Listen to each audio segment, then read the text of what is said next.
বিসমিল্লাহির রহমানির রহিম। Honourable viewers, আসসালামু আলাইকুম।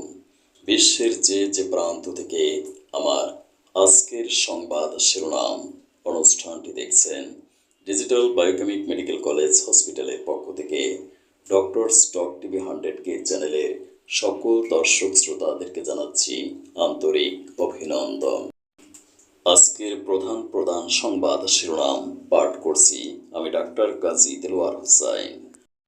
রাজধানী মিটফোর্টে ভাঙারি ব্যবসায়ী এবং যুবদল কর্মী সোহাগকে প্রকাশ্যে দিবালোকে পাথর মেরে হত্যার পরও আতঙ্ক কাটেনি এলাকায়। প্রত্যক্ষদর্শী অনেকেই কথা বলছেন না ভয়ে। এ ঘটনায় এখন পর্যন্ত 7 জন গ্রেপ্তার হয়েছে। আসামি আলমগীর ও মনিরকে 4 দিনের রিমান্ড দিয়েছে আদালত। আইন শৃঙ্খলা পরিস্থিতি নিয়ন্ত্রণে আজ থেকে সারা দেশে শুরু হবে বিশেষ চিরুনি অভিযান। শাপলা প্রতীক পেতে আবারও ইসিতে এনসিপি তফসিলে থাকছে নৌকা প্রতীকও।